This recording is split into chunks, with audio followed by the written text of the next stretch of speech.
여러분은 다음 문항을 보면 어떤 생각이 드시나요? 사실은 먹고 싶지만 건강에 해로우니까 참는다. 건강을 위해서 무리가 되더라도 운동한다. 효과가 느껴지지 않아도 건강을 위해 계속 약을 먹는다. 맞는 얘기 아니야 하고 생각되시나요? 어찌 보면 건강에 안 좋은 건 피하고 건강에 이로운 것을 꾸준히 하는 게 당연하다는 생각이 드는데요. 그런데 나이가 들수록 이게 사실이 아닐 수도 있다는 겁니다. 우리의 일반 상식과는 정말 많은 부분이 다른 이 얘기를 오늘 해보겠습니다. 젊은 시절은 변함이 없는데 노후만 길어졌습니다. 물론 100세 시대라고 해서 누구나 100세까지 살지는 않습니다. 현재 우리나라의 노인 평균 수명은 80세 초반에서 중반을 웃돌고 있는데 문제는 80세가 넘어가면서부터 급격한 변화가 몰려온다는 것입니다. 80세부터는 잦은 컨디션 난조에 팔에 힘이 빠져 물건조차 들지 못하며 심지어 리모컨조차 어디에 두었는지 기억나지 않습니다. 그리고 배우자나 가까운 사람의 죽음으로 하루아침에 고독과 절망에 사로잡히는 등 순식간에 생로병사의 거대한 벽이 거친 파도처럼 덮쳐올 것입니다. 그래서 뒤늦게 후회를 해보지만 80세부터의 우리 몸은 관리를 해도 좀처럼 회복이 되지 않습니다. 그래서 60대, 늦어도 70대부터 관리를 못하면 노년의 생활은 말 그대로 지옥이 될 수도 있습니다. 그렇다면 우리는 다가오는 60세 이후의 삶을 위해 무엇을 해야 할까요? 오늘은 적당히 잊어버려도 좋은 나이입니다라는 책을 바탕으로 노년의 질을 결정짓는 핵심 요인들을 알려드리려고 합니다.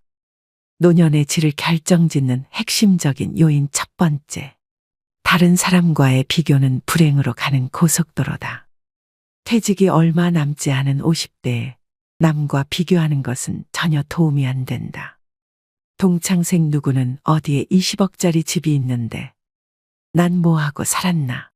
죽을 때까지 넉넉한 연금이 나오는 공무원을 했어야 하는데 쥐꼬리만한 연금으로 난 어떻게 사나. 이런 식의 후회를 하다 보면 자신이 무능하게 느껴지고 사회 시스템이 불만스럽게 여겨진다. 더 나쁜 것은 이제라도 만회해보겠다며 무리하게 투자하거나 사업을 벌이는 것이다. 아무리 수명이 연장됐다 해도 50대는 인생이 꺾이는 나이다. 계절로 치면 씨 뿌리고 키우는 때가 아니라 거둬들이는 시기다. 물론 50대에도 새로운 일에 도전하고 모험도 할 수 있다. 하지만 실패할 경우 만회할 시간이 충분치 않을 수 있다는 점, 체력이 떨어지고 있다는 점을 감안해야 한다. 돈이든 체력이든 가정이든 지킬 수 있는 범위 내에서 도전과 모험의 범위를 국한시키는 것이 현명하고 남과 비교하지 않고 자신의 현재 모습에 감사하는 것이 지혜롭다. 노년의 질을 결정짓는 핵심적인 요인 두 번째. 빈털터리로 죽기로 결심한다. 퇴직을 하고 소득이 없어지면 자산이나 예금 잔고를 털어 생활비에 보태야 한다. 집을 맡기고 주택연금을 받았어야 할 수도 있다. 문제는 자산이 줄면 불안해지고 자식에게 집이라도 남겨야지 하는 미련 때문에 주택연금에 가입하기도 꺼려진다는 점이다.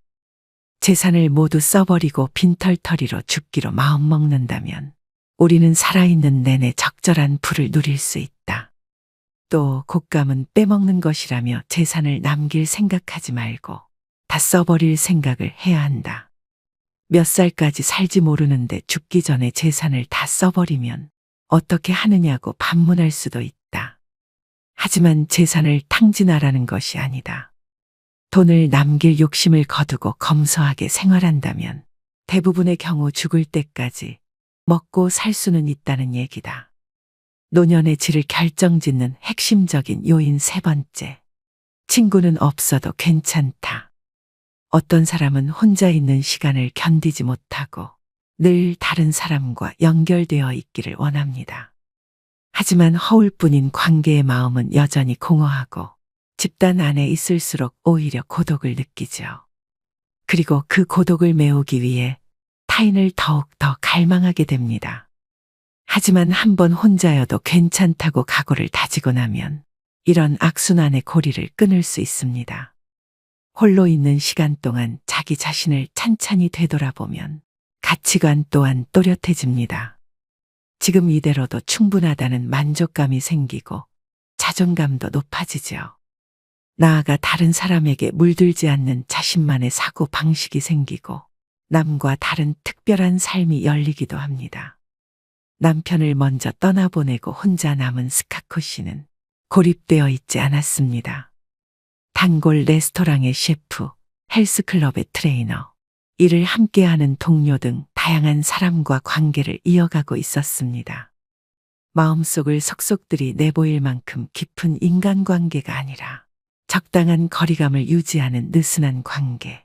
그런 관계가 사람을 더욱 성숙하게 하고 노년의 삶을 살아가는 데 있어 중요한 안전망이 되어줍니다. 나이가 들수록 오늘 갈 곳과 오늘 할 일이 무엇보다 중요합니다. 반려견과 산책하며 학교 가는 아이들을 지켜보는 등 사회와의 접점을 놓지 않으면 그것으로 충분합니다. 노년의 질을 결정짓는 핵심적인 요인 네 번째. 살을 빼야 한다는 고정관념을 버린다. 60세는 건강한 몸을 만드는 여정의 중대한 관문입니다. 중년기에는 대사증후군을 예방하는 것이 건강관리의 중요 과제였죠. 대사증후군이 찾아오면 동맥경화, 뇌졸중, 심근경색, 당뇨병, 치매 등 온갖 무서운 질병들이 도미노처럼 우르르 몰려옵니다. 따라서 중년층은 대사증후군에 걸리지 않도록 몸에 지방이 너무 많이 쌓이지 않게 관리하는 것이 중요합니다. 그런데 60세가 넘어가면 노화로 근육량이 하루하루 줄어듭니다. 입이 짧아지는 경우도 있는데 그런 사람은 전체적으로 영양이 부족해지기도 하고 살이 빠져서 좋다고 태평하게 생각하다가는 70에서 80대의 근감소증에 걸리거나 전신의 기능이 저하되어 거동이 불편해지는 노쇠의 상태에 빠지기도 합니다. 이대로 가면 꼼짝없이 다른 사람의 돌봄이 필요한 상태로 이어지겠죠. 90대가 되어서도 직접 걸어서 가고 싶은 곳에 가고 맛있는 음식을 맛보려면 60세가 되었을 때 생각을 바꾸어야 합니다. 대사증후군에 대비해 살을 빼서 건강해져야겠다는 생각은 일단 잊어버리고 근육을 늘려 노쇠를 예방하겠다는 자세로 방향을 전환해야 하죠. 근육이 지나치게 감소한 상태인지 집에서 간단히 알아볼 수 있는 방법이 있습니다. 바로 핑거링 테스트입니다. 양손의 엄지손가락과 집게손가락으로 동그라미를 만들어서 종아리의 가장 두꺼운 부분을 감싸봅시다. 손가락이 닿지 않을 만큼 종아리가 굵으면 근육이 충분한 상태라고 짐작할 수 있습니다. 반대로 손가락이 서로 만나거나 겹쳐지면 근육이 부족할 가능성이 있으니 노쇠 상태가 되지 않도록 각별히 주의할 필요가 있습니다. 60세가 넘으면 근육이 탄탄한 다리가 무엇보다 중요합니다. 튼실한 무다리여도 좋습니다. 근육은 나이가 몇이든 누구나 마음만 먹으면 단련할 수 있습니다. 단백질을 충분히 섭취하고 걷기나 근력 운동에 힘쓰면 근육은 확실히 늘어납니다. 노년의 질을 결정짓는 핵심적인 요인 다섯 번째. 자녀를 버려야 모두가 산다. 자녀로 인해 노부모가 죽게 되는 세 가지 경우라는 섬뜩한 농담 같은 얘기가 있다. 재산이 있는 부모가 손 벌리는 자녀를 외면하면 맞아 죽는다. 찔끔찔끔 주다가는 시달려 죽는다. 그렇다고 다 내어주다가는 굶어 죽는다. 이런 불상사를 피하려면 일찌감치 자녀에게 물려줄 돈이 없다고 선언하고 돈에 대한 기대를 버리게 해야 한다. 다 큰 자식을 결혼도 시켜주고 집도 마련해주고 결혼 후에도 물심양면으로 도와줄 것이 없을까 기웃거리는 것은 사랑이 아니라 자녀의 독립을 막는 독이다. 이렇게 자녀를 독립시키지 못하고 끼고 돌다 훗날 돈 떨어지고 건강 잃었을 때 자식이 부모를 부양하는 것을 부담스러워하면 배신감을 느낀다. 부모는 자녀가 사랑스러워 이것저것 다 해줬지만 결국 돈 잃어 건강 잃어 자식과 관계까지 나빠져 자식 일어가 된다. 이를 피하려면 자녀에게 대학 졸업할 때까지만 또는 결혼할 때까지만 부양해주겠다고 부양 시한을 정하라. 그리고 가능한 자산은 연금으로 바꾸는 것이 좋다. 달마다 생활에 필요한 돈이 나오면 마지막까지 버틸 수 있다. 자녀가 어렵더라도 큰 돈을 줘버리고 빈곤선에서 허덕이는 것보다 다달이 나오는 연금을 모아 생활비라도 보태주는 것이 더 낫다. 노년의 질을 결정짓는 핵심적인 요인 6번째. 운동보다 바른 자세가 먼저다. 하루하루 어떤 생활 습관을 가지고 살아가느냐에 따라 자기도 모르는 사이 등이 굽어 새우등이 되거나 무릎이 휘고 허리가 구부러지기도 합니다. 건강해지려고 열심히 걷기 운동을 하는 사람도 정작 자세가 좋지 않으면 무릎과 허리에 부담이 가거나 관절의 가동 범위가 오히려 좁아질 수도 있죠. 그러므로 본인의 평소 자세를 가끔씩 체크해줘야 합니다. 올바른 자세는 옆에서 보았을 때 허리뼈와 목뼈가 완만한 S자를 그립니다. 전신이 보이는 거울 앞에 서서 몸의 정면과 측면에서 본인의 자세를 가만히 살펴봅시다. 벽에 등을 대고 똑바로 서보는 것도 좋은 방법이고요. 벽에 발 뒤꿈치를 붙이고 섰을 때 등과 머리 뒷부분이 벽에 닿지 않는다면 자세가 앞으로 기울어졌다는 증거입니다. 자세가 비뚤어지는 원인 중 하나는 근력의 저하입니다. 늘 같은 쪽 어깨에 가방을 메거나 날마다 같은 방향으로 다리를 꼬고 앉는 등 어느 한쪽으로 치우친 습관 때문에 자세가 틀어지기도 하죠. 시간이 날 때마다 자신의 자세를 의식적으로 바로잡아서 잘못된 버릇을 말끔히 없애봅시다. 자세가 좋아지면 겉모습도 한결 젊고 생기 있어 보이기 때문입니다. 나이 들어서도 근사한 맵시를 유지하는 사람들의 공통점은 적당한 체중을 유지한 몸매와 꼿꼿한 자세입니다. 자세를 곧게 하면 마음가짐도 적극적이고 긍정적인 방향으로 바뀔 수 있습니다. 가슴을 당당하게 펴고 배에 힘을 주고 긴장감을 놓지 않으면 자신감과 의욕이 생깁니다. 잠깐 운동하고 하루 종일 구부정하게 지내기보다 매 순간 바른 자세를 유지하며 활기차게 보내기를 추천합니다. 노년의 질을 결정짓는 핵심적인 요인 7번째. 인생의 8할은 잊어버려도 상관없는 것들이다. 모든 성과의 80%는 일에 들인 시간의 20%에 의해 만들어진다. 이것은 이탈리아의 경제학자 빌프레도 파레토가 주장한 분포에 관한 통계적 법칙입니다. 파레토 법칙이나 20대 80 법칙이라고도 불리지요. 20%의 일개미가 전체 식량의 80%를 책임진다는 이야기도 같은 맥락입니다. 개미를 자세히 관찰해 보면 모든 개미가 똑같이 일하지 않는다는 사실을 알 수 있습니다. 부지런히 일하는 개미가 20% 정도라면 일하지 않는 게으른 개미도 20%입니다. 부지런히 일하던 개미가 지쳐 쓰러지면 일하지 않던 개미가 팔을 걷어붙이니 결국 한 개미집에서 열심히 일하는 개미의 비율은 변하지 않습니다. 인생도 그렇습니다. 나라는 사람의 중심이자 나를 나답게 만드는 무언가, 밥도 잠도 있고 몰두할 수 있는 무언가는 20% 안에 있습니다. 이것만 꼭 붙잡으면 인생이 80%는 잊어버려도 상관없습니다. 우리 모두 이미 경험한 바 있지 않나요?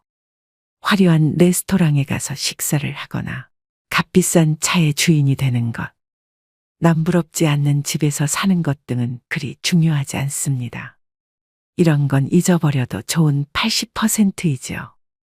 가족과 밥 한 끼 함께 할 수 있는 시간, 내 발로 걸어서 산책할 수 있는 체력, 내가 좋아하는 음악을 듣거나 책을 읽을 수 있는 공간이 있다면 나머지는 아무래도 좋습니다. 20대 80 법칙을 적용해 보면 일도 인생도 크게 달라집니다. 60 이후 이제는 정말 중요한 인생의 이할에 집중해 보면 어떨까요? 오늘의 영상 어떠셨나요? 노년은 쇠퇴하는 시기라는 인식이 팽배하지만 사실 인생 후반은 자녀를 독립시키고 사회생활에서도 일선에서 물러나 홀가분해지는 시기입니다. 그동안 쌓아온 경험은 세상이 말하는 정답에 얽매이지 않고 나만의 해답을 찾을 수 있는 여유를 선사합니다. 비로소 온전히 자유로워질 수 있는 시간을 맞이하는 것입니다. 이 시간을 충만하게 누리는 비결은 스스로를 웃어넘기는 데 있습니다. 긴장을 내려놓고 작은 실수 정도는 웃어넘기는 용기가 필요합니다. 그런 나를 보며 다른 사람이 함께 웃을 수 있다면 더욱 좋습니다. 또한 타인도 용서하고 나 자신도 용서하는 아량이 필요합니다. 누군가로 인해 기분 상하는 일이 생기면 그 사람을 용서해주고 내가 잘못했을 때도 스스로 한 번 더 용서해주는 너그러움을 길러야 합니다. 한편 행복이 무엇인지, 어떻게 하면 행복해지는지 지나치게 고민하지 않는 것도 중요합니다. 어렵게 생각하면 일상 속의 작은 행복들을 놓치기 때문입니다. 몸을 움직이면 자연히 심장 박동수가 높아지고 체온이 올라가며 행복 호르몬이라 불리는 세로토닌과 도파민, 성장 호르몬이 분비됩니다. 인터벌 걷기, 근력 운동 등 간단한 운동으로 행복을 쌓아가야 합니다. 만족스러운 노년을 준비하는 방법은 이처럼 단순하고 쉽습니다. 여유로운 태도로 삶의 군사를 과감히 덜어내고 허벅지 근육과 있는 힘 기르기에 집중한다면 누구나 행복한 노년을 맞이할 수 있을 것입니다. 사회적 평가에서도 자유로워져야 합니다. 성적, 출신 대학, 회사, 연봉 등으로 평가받던 시기는 이미 지나갔습니다.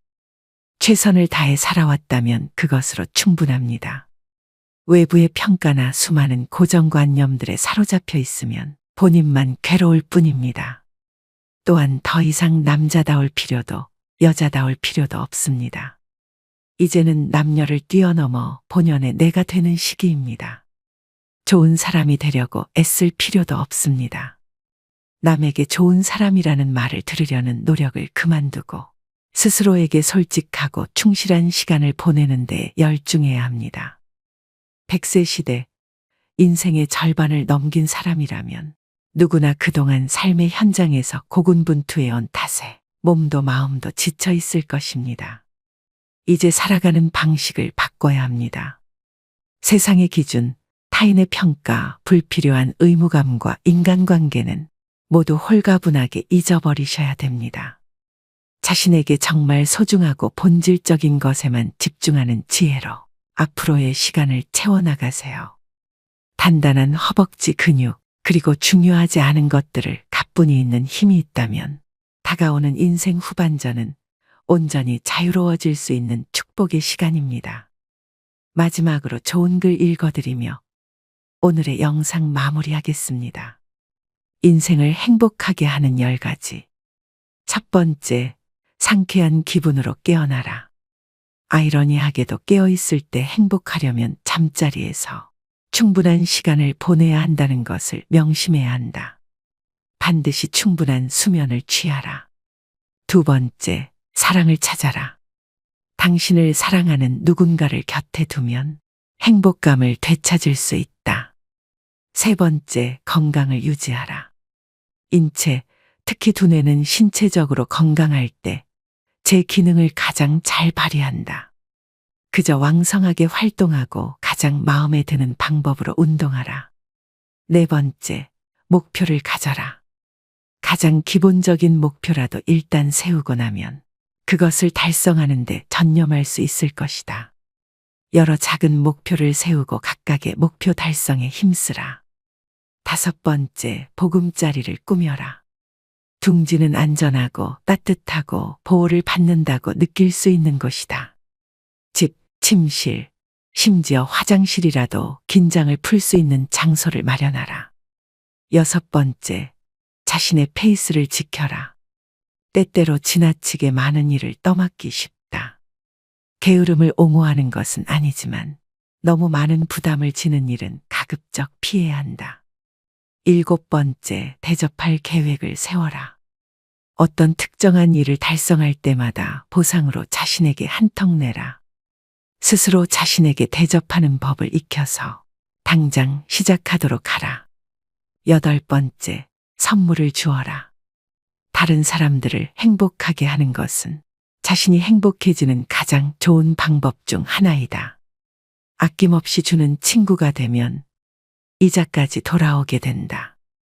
9번째, 관대해져라. 다른 사람들의 걱정거리에 동정을 표하되 그들을 극진히 사랑하는 것이 아니라면 그들의 슬픔에 물들지 않도록 노력하라.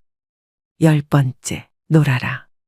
우리는 아이의 길을 멈추는 순간 노는 것을 잊어버린다. 특히 배우자와의 놀이는 어떤 골칫거리도 잊게 하고 웃게 만들어준다. 세상의 참된 주인공은 당신입니다. 세상이 아무리 험악할지라도 진정 사랑을 거부하는 사람은 없습니다. 누구든 정말 자신을 사랑하는 사람이 있다는 것을 알면 그는 희망을 갖게 됩니다. 그리고 자신을 둘러싼 문제가 무엇이든 간에 이겨낼 힘을 얻습니다. 세상 모든 사람에게 필요한 것은 사랑입니다. 어려움을 만난 사람에게는 더욱 더 사랑이 필요하지요. 사람마다 자기가 좋아하는 유형이 있습니다. 키가 큰 사람, 말을 재미있게 하는 사람, 잘생긴 사람, 귀여운 사람, 터프한 사람, 돈 잘 쓰는 사람, 날씬한 사람, 통통한 사람 등 다양합니다.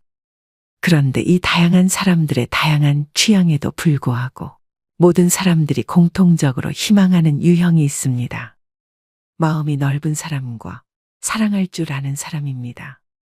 대부분의 사람들은 좁고 작은 마음을 가지고 있습니다. 다른 사람을 사랑하지 못하면서 자신은 사랑받고 싶어 합니다. 때문에 그런 자신을 이해할 사람을 필요로 합니다.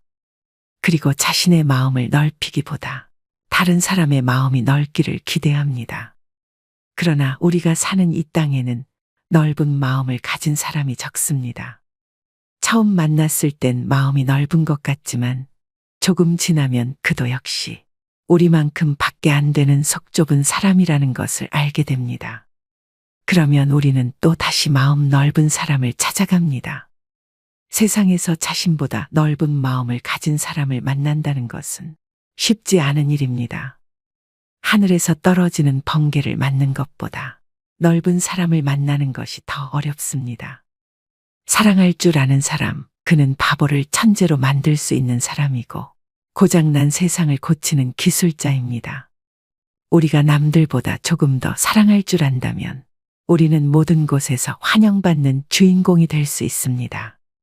사랑받는 사람이 아니라 사랑을 주는 사람이 세상의 참된 주인공입니다. 오늘도 노후의 지혜와 함께 해주셔서 감사드립니다. 황금빛으로 무르익어가는 여러분의 지혜로운 인생을 언제나 응원합니다.